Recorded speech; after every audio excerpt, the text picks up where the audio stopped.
It's always a pleasure to be speaking to the esteemed delegates who are here. I don't want to say dear. So, esteemed delegates sounds so much more esteemed. And I also want to inform you that I've got really I'm from IIT, I'm a chemical engineer, and definitely didn't pick up anything on agriculture from IIM Ahmedabad. So that I'm speaking to you on youth and agriculture is, this is just by the way, because Sikkim happened to become the first organic state, and we've been working for the last 12 years for this to happen.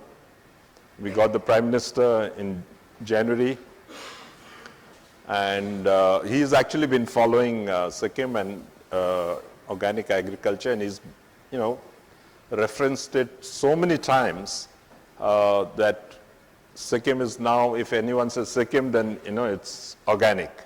It's organic agriculture. But we had a mission. We had a mission for about 12 years, and that mission came to fruition. Let's put it this way, just a timeline. 99% is now organic. We are now transforming our animal husbandry also into organic. And in fact, very interesting that we now are talking about a piggery project. So, you can get, I won't talk about beef, but I'll talk about at least pig meat or pork. You can get, those who eat pork, how many of you eat pork? Put up your hands. Okay, fair enough. So the good news is that you'll get organic pork in time to come, in another couple of years. The real issue now is, which I'm going to talk about today, is about really about how youth can get into agriculture. And I'm not saying that right here. Let's see how many of you are thinking about agriculture. Let's put up your hands. Oh, wow. Excellent. Now, this is, to my mind, a very, very important. So I'll now tweak my talk as well. Well, last year I thought there were just about a handful, 10 people were more or less interested. Today I see so many hands go up.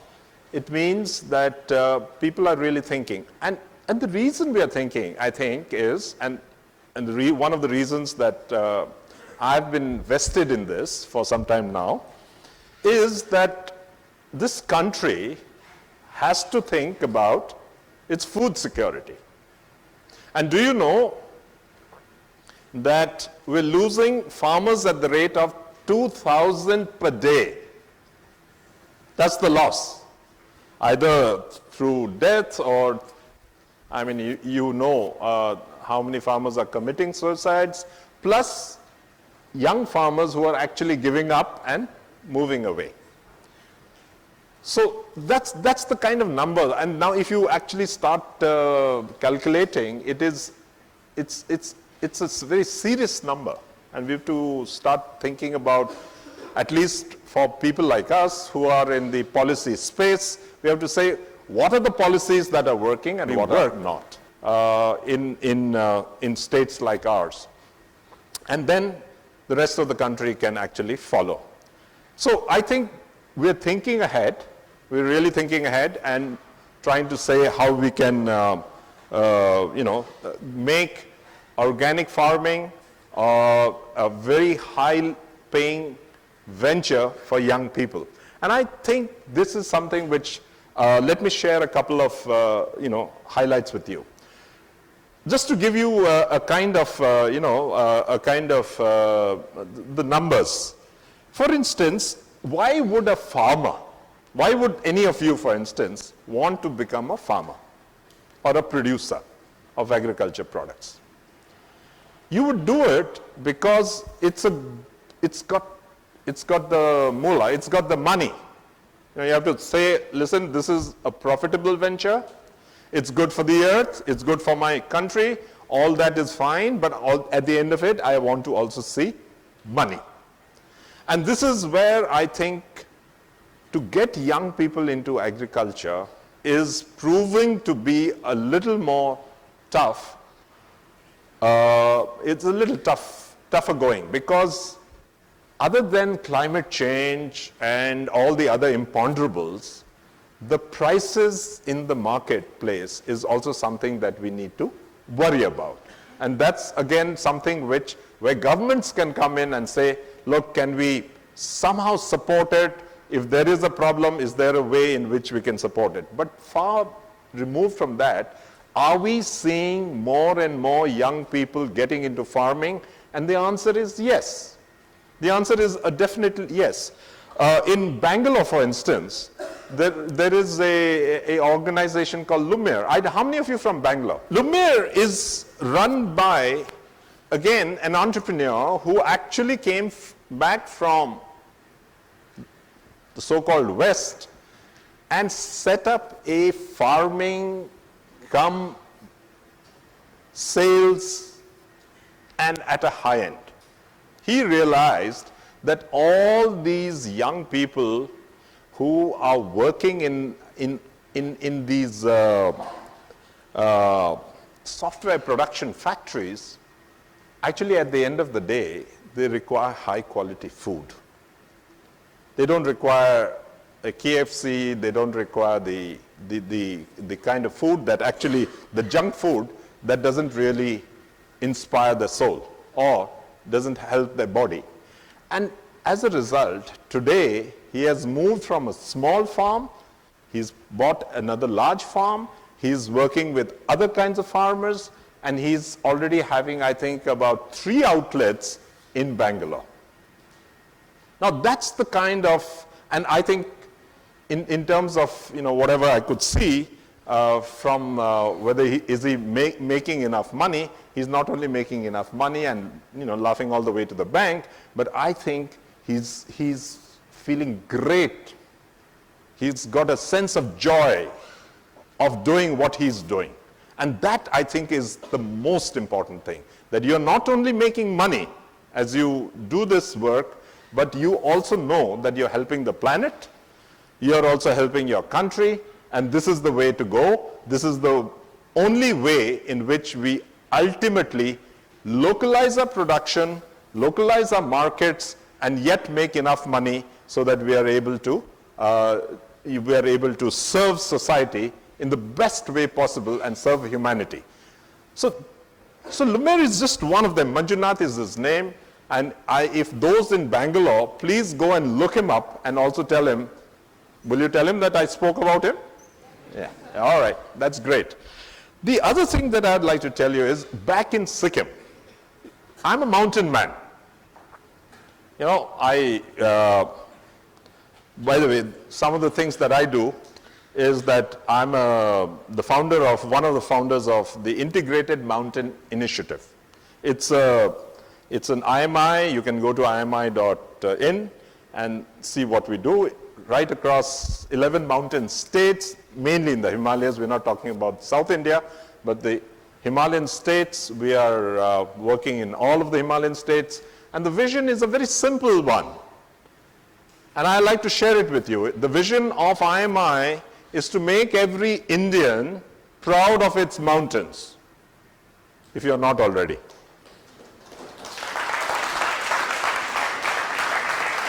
Why I say this is that otherwise you're only looking for a cool place in summer. Instead of being here, I should be there. But then, I had committed to Sahil, and wrong time of the year actually.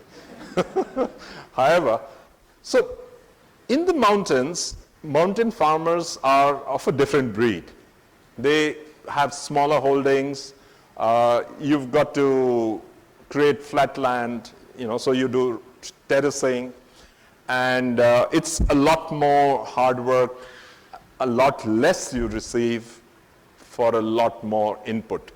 And that's one of the reasons why when we went into organic farming was A, cut down costs of inputs. You can't be moving inputs by truck and then dumping it, and then carrying it down or carrying it up and then putting it in your field and then hoping that you'll get something out of it. I think the idea is localize your inputs. So, and there are umpteen ways of doing it. All the biomass that you have around you in terms of the forest produce or the forest leaves or the forest whatever.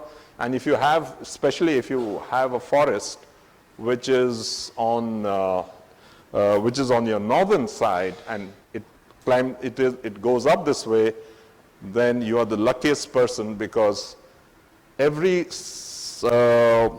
monsoon the forest itself will come and fertilize your land. And we have plenty of examples of that. There's a place called Basilaka. Young farmers there who are not that well educated. They've probably just done class 10 or maybe class, they come and say, what's your education qualification? They'll say class 12 failed. So that's the kind of farmers we have, the young people, but they're blessed with the land. They don't really need to know how to fertilize their place, because God is doing it for them. Nature is doing it for them. And then to tell them that this is precisely why you need to preserve those forests. It's exactly like how the Apatanis there's a tribe called Apatanis in Arunachal Pradesh. How many of you have been to Arunachal Pradesh? Saying is this Arunachal Pradesh, there's a tribe called Apatanis. You'll see them with black,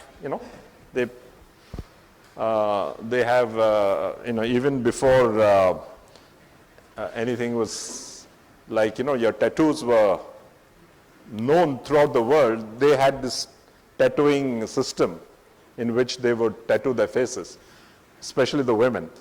And they live in these kinds of places in their areas is where the forests are all around. And these forests are, by their custom, they are protected. So the forests, they have birds and flora and fauna, and during the monsoons, whatever comes down, degraded material, all the humus, all flow into the little valley down there, and in that valley they grow their rice and other produce. And they didn't know that it was being naturally fertilized. But somehow, over time, over centuries, the customs were made in such a manner which was so sustainable. And when people talk about sustainability, then we should be looking back and saying, looking at these Apatanis and people like Basilaka and saying, well, this is exactly what we should have been doing or we should do, and find more such spaces. So these days, my job is go to villages and look around and say, all right, this is the south facing, east, west, the sun will move in this direction. Is the forest behind me? If the forest is behind me, well, you got an ecosystem. You got an ecosystem which works.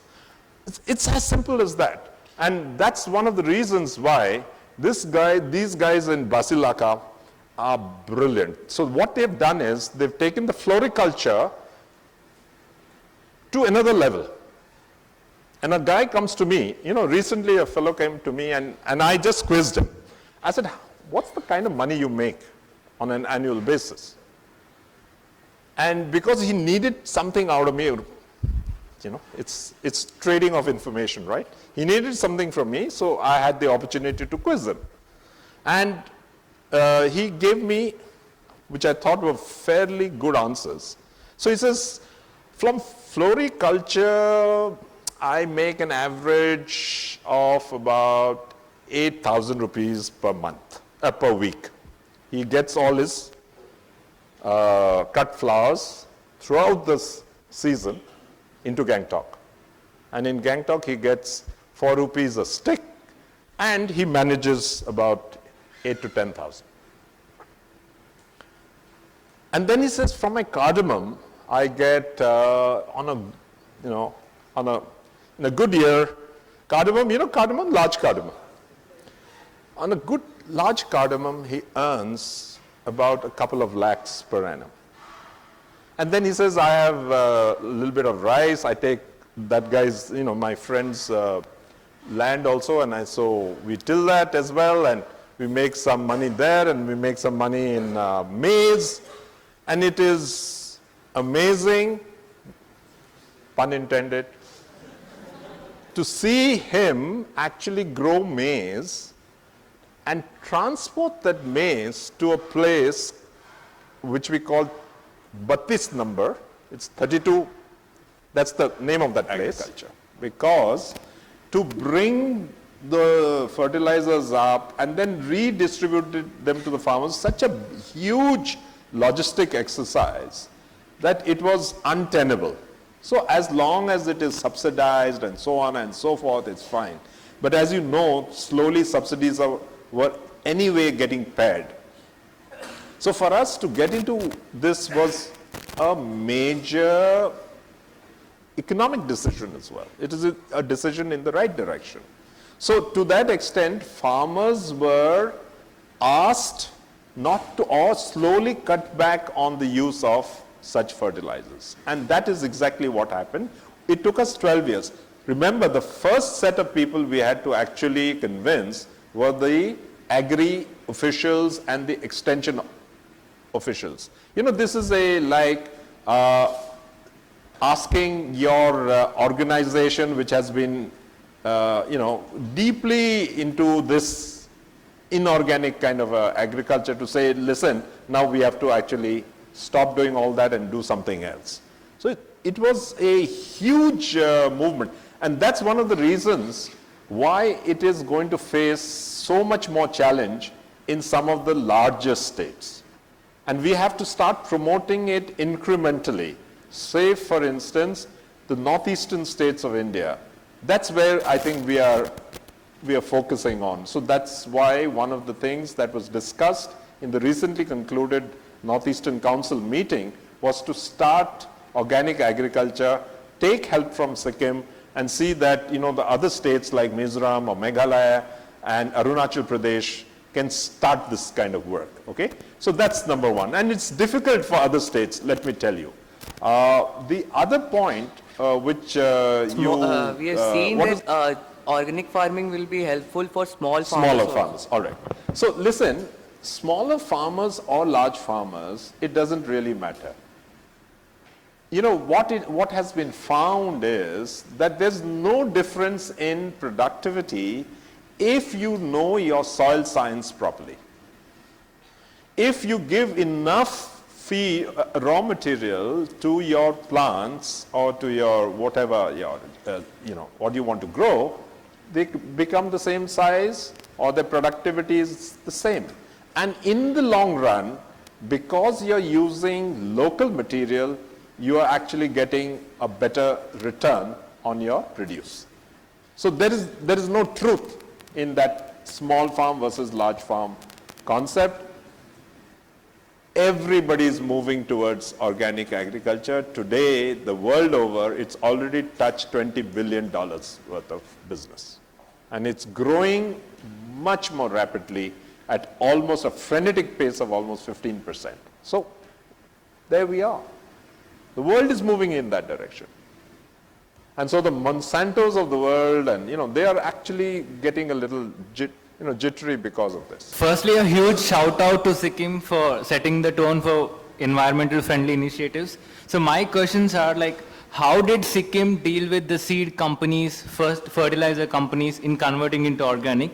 Because I see a lot of Western interests are there in the seed industries and all. My second thing is that, is Sikkim moving towards a carbon negative state?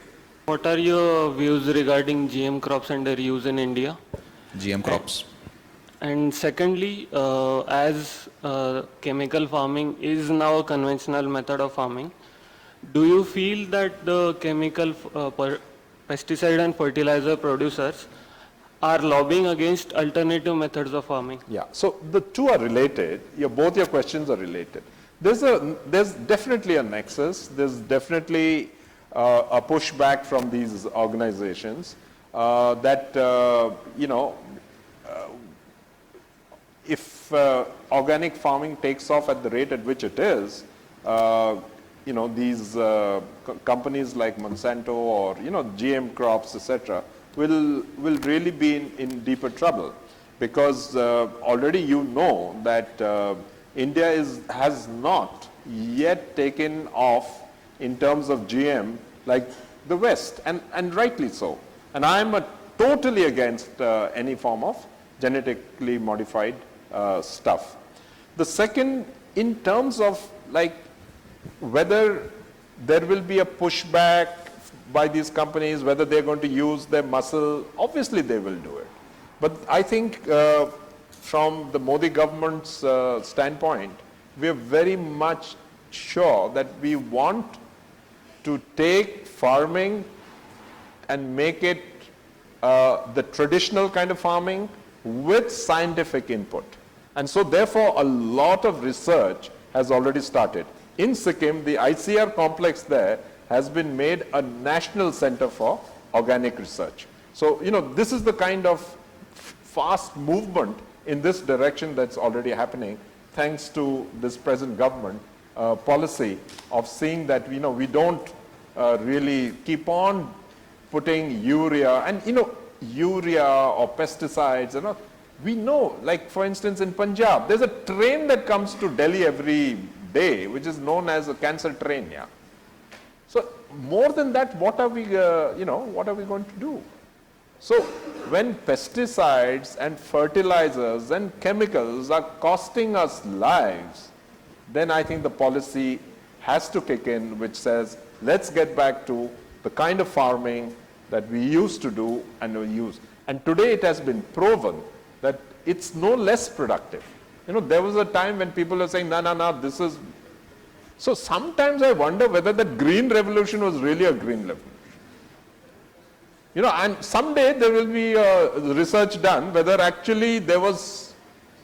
Because it was the Western way of transferring all their production of phosphates and other things, and nitrogen and other things, which they used in the bombs and other places, to next to places like India. Along with being an organic state, Sikkim has also been able to achieve 100% sanitation coverage. So how is that feat achieved when across India governments have struggled over and over again in this area? Parag? Next. So this is a growing trend of urban agriculture showing across various states in India. Can organic farming be coupled with that to achieve more sustainable development and more beneficial for the farmers, urban farmers involved? I didn't hear your first sentence. Urban agriculture. Urban agriculture is growing in India. Major problems that Aditya? Sikkim is currently facing is also in terms of rampant drug abuse. How's the state government as well as you are focusing to tackle that? All right. Lovely questions. And the last one I'll tackle first. Okay. So we have, Udta Punjab, I think, is set the stage for lots of us to think about young people taking to substance abuse. And one of my jobs and one of the I'm so passionate about this, is actually firewalling our schools from drug abuse. And this is something which we started 3 years ago. Today, I have the pleasure of telling you that we are moving it from 2 schools where we started as a pilot project to now 100 schools in 3 years. And I've got the funding also from a CSR fund from Titan Industries, which is, the Titan group of companies. So they are funding us to the extent of 3 crores to be able to take it to these 100 schools, and if you cover 100 schools, and especially in the vulnerable areas, then most of our kids will be firewalled, okay? That's not to say that we are going to be free from that. So on the flip side, so this is the demand side, some part of the demand side. On the supply side, the UNODC, and we are working hand in hand with the police and law enforcement from both the states, that is the state of West Bengal and the state of Sikkim, to ensure that we nab the drug peddlers. So on the supply side, as well as on the, on the demand side, a lot of work is happening. Today, in fact, the Honorable Minister, our own Honorable Minister for Health and Family Welfare, has actually taken was in a meeting where they were discussing this particular problem at the state level. And in terms of the work that we're doing, it's called the Sathi program, which I hope I can share with many of you. Those who are interested in this program, I'll be very happy to share this. So work, there's always problems like this. But if we don't do anything about it, or don't do anything systematically and effectively, then we'll land up in an issue, in a problem like in Punjab. Today, Punjab, the number one problem, or the number one issue for the elections is drug abuse. And how many families must have got, totally devastated because of this. So we need to look at the costs to society, and Sikkim being a small state is the cost would be very, very high. Now let me go to, how have we achieved 100% sanitation, free?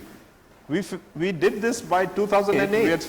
We had already managed the sanitation, complete sanitation. So it is just that an effective system of work which can be implemented through an empowered Panchayati Raj system. There's no other way to do it. The Panchayati Raj system in our state works extremely well. And if we are able to do anything, for instance, in 2011, 18th of September, we had the massive earthquake. We lost a lot of lives, but more importantly, communications cut off, all kinds of issues related to food and other things not being, medicine not being we were not able to reach on time. That was the time when the panchayats and the teams were able to actually resolve the issues locally. Where people had to abandon their homes, they were put up in homes which are built using bamboo, and so on and so forth. That's why it's important that some of our old system and craft of how do you build bamboo bridges, for instance, or how do you use bamboo for this thing, can be done through the, we have to keep on relearning all these things. And we find that the panchayats are if you give them a target, then this kind of thing works. So panchayats, empowered set of panchayats is the key to the success that we've had. Now finally coming to something on agriculture. Urban agriculture. Urban agriculture is essentially rooftop gardening. And if you do rooftop gardening in thermocol boxes, it's very good. I'm doing it. I grow 60% of my vegetables in Gangtok.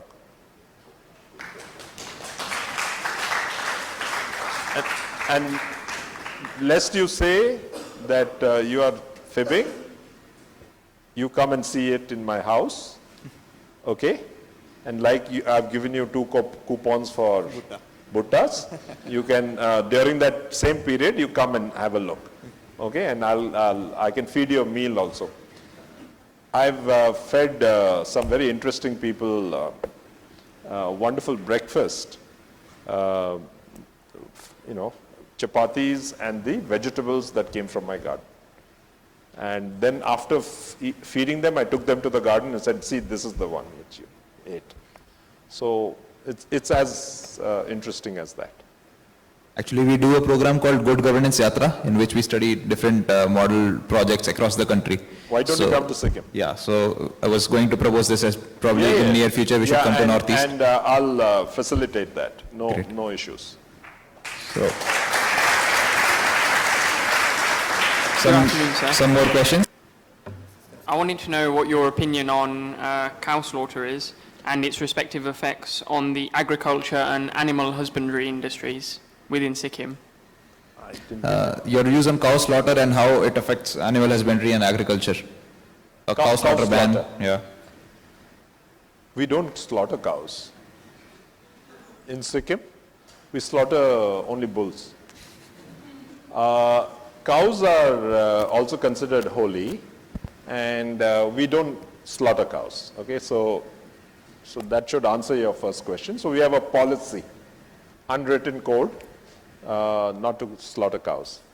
Bulls are slaughtered, and so that is there. What is the other part? The respective effects on the animal husbandry industry. The effects of that on the animal husband.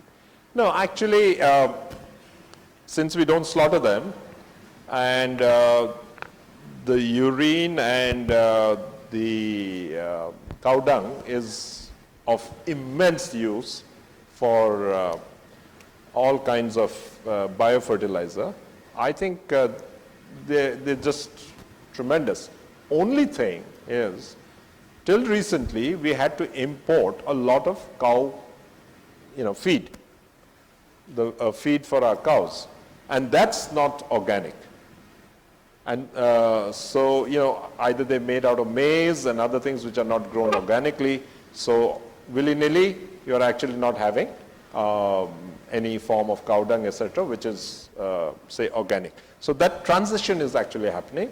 We're growing our own maize. We are trying to see if we can get our own feed mills put in place locally so that you don't have to do a lot of carriage. And that brings me to that part in which I was asked this question of whether your state is carbon neutral or even we are carbon positive. Is that right? Negative. So I think I'm not very clear. I've been trying to study this, whether we are already carbon negative. I think we already are, because we have almost 50% of our land which is completely forested, and we have a very, very insignificant amount of land which is actually under habitation. Is efficiency more in organic than in No, GM? we have found that it is not too different in terms, if you give it the right kind of fertilizer, biofertilizer, then your output per acre, per hectare is not very different. And this has been proven. Okay? And more, this debate actually is a settled one.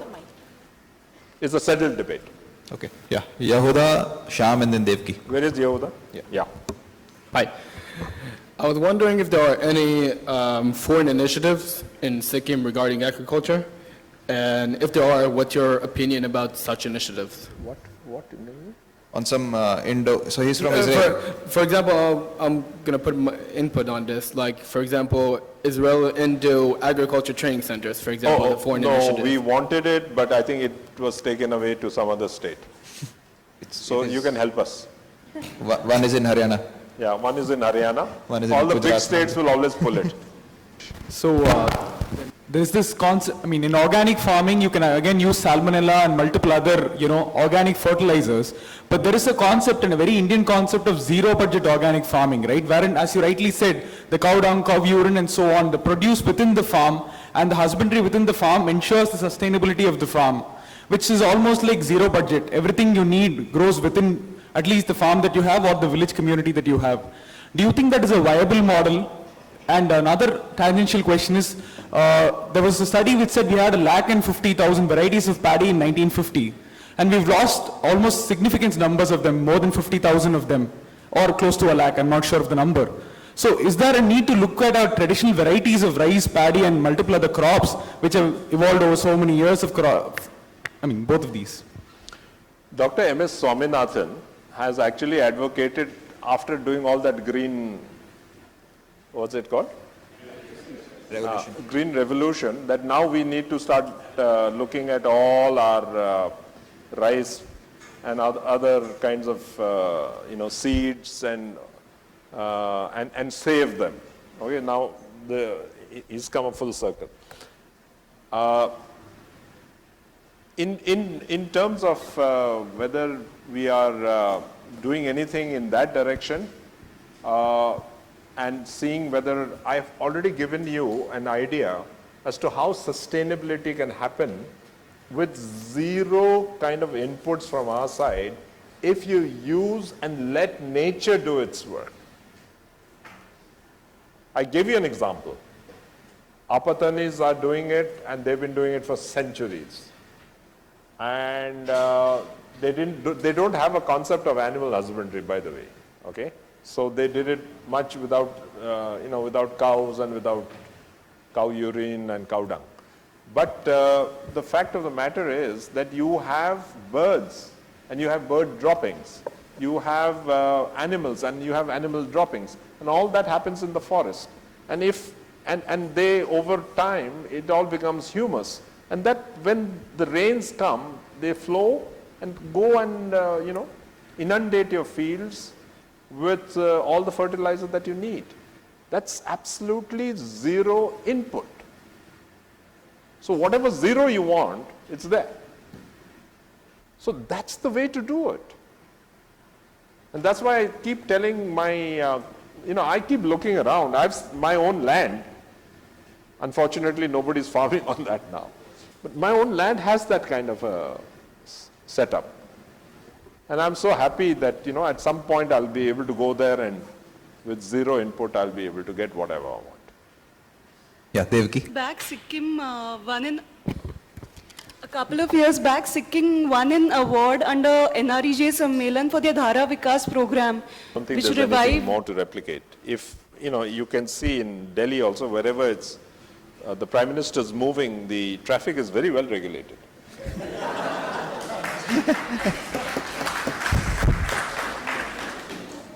The first one?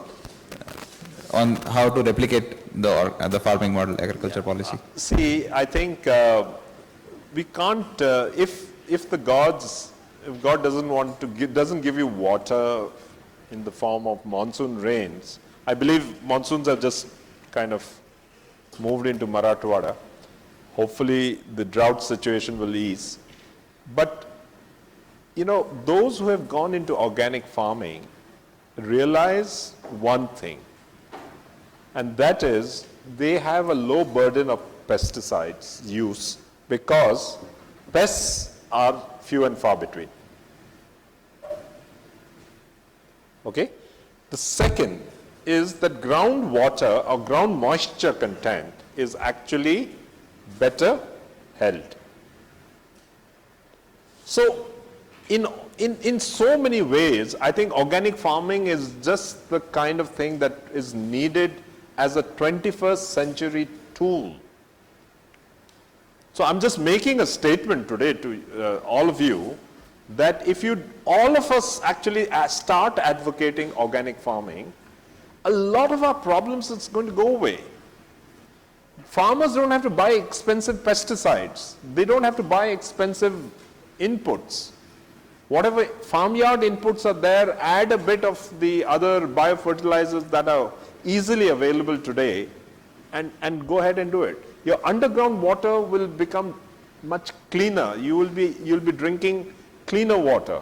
Do you know, I don't eat grapes, for instance. How many of you eat grapes? Look. Do you know that grape, how much a pesticide it has? You're just ingesting pesticides. However much you clean it or water, Don't drink don't drink Indian wine. I don't know about foreign wine, but I'm saying Indian wine pressed with those grapes, what else? Yeah, all the pesticides will come through. So there's a food chain. So when we do organic agriculture, no pesticides, no Organic. your underground water resources, they are not contaminated. Water becomes cleaner, the area becomes cleaner, it becomes greener, it holds more moisture. It's plus, plus, plus, plus, plus. Do it. It's so good. It's good for you, it's good for all of us, it's good for our country, it's good for the world. I have a tangential question. You don't talk like a politician, like a typical politician. So what brought you to this field after having a long non-political career? I don't know. I always thought I was a politician. Today only I found out that I'm not talking like one. No, I think we have to be passionate in any field we take up. Politics just brings you, that added, it adds to your power of convening and influencing. For instance, if I was not a politician, I wouldn't be here. This is part of youth development, which is part of our work, which is trying to build this country. How do you build the country? You build the country through young people. And, it's always a pleasure talking to young people. But what brought me into politics is essentially that at one stage in my life, I realized that public policy and getting public policy to work is something which has great impact. And today, if you see I'm amazed that many of you are talking about things like Dhara Vikas, which we don't advocate so much, or you're talking about, sanitation free or, a total sanitation state, or you're talking about, organic farming. Obviously, the Prime Minister has taken it on himself to advocate. But it just shows that in Sikkim we've got some of these things correct because our governance is doing well. So, it's always systemic. It has to be systemic. And if from that point of view, if bringing me into politics, if it was a good thing, then yes, we've been able to influence a lot. And today I'm very, very proud about the fact that we are able to do something in the area of substance abuse. And young people's lives are most important for us in Sikkim, especially because our total fertility rate is down to 1.2. 2.1 is replacement rate. We are producing less children. Now, I don't think that's a good thing. So, we have to reverse it. So all the family planning stuff that we are modifying it. We are asking our young people to have more children. Then they don't want to do it. Then we have a problem.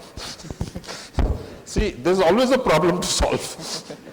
It doesn't matter, you move from this side to that side. If there are too many children, then there's a problem. If there are too less children, there's a problem. So, always a problem. It is certainly a blessing that people like you are able to become members of parliament and influence public policy. Would Thank be you. that Yeah. instead of replicating the idea of organic farming in parts where it is not very easy to do it, you can do stevia production. So it's fairly new in the Indian market because it just got approved in November 2015. It's very easy to produce it, and plus there are a lot of opportunities since it has been newly introduced, and we have been exporting it, so we have the technical expertise to grow it. But people are not aware that there is demand, and since it was newly introduced, people don't know about it. So maybe we can promote that. Stevia, Yeah, that sweet plant. yeah. And it's like a win-win situation because it's like a non-calorie sweetener, and it's the best sweetener you can have. Yeah. So it's organic also, and plus it's easy to produce. Great, good suggestion. So, what kind of policy you want for that? So basically, Should we have a No, I'm just joking. No, so basically there should be awareness, and secondly, like stevia seeds are, since it's like shortage, it's a little expensive to buy the seeds. That is the main investment you will be making. So there has to be, it has to be substituted with like a financial model which can give loans to farmers to produce it. So after this session is over, just tell me what is your, one question was there, yeah. Sir, I was working in software industry, and I quit my job and I joined politics, and last 10 years I was in politics. And I realized that politics is the only profession which does not guarantee you any returns end of the day. Yeah. And I observed that, it's my practical experience, that an average Indian politician is at least twice better than an average Indian citizen by all parameters. What is your take? So that, because youth joining in politics, as I feel, is the greatest need of the country. So you're saying youth should join agriculture. Should youth also join politics? You know, it's a very long answer to that, and it would take another session. But the short point is, we need many more people like you in politics.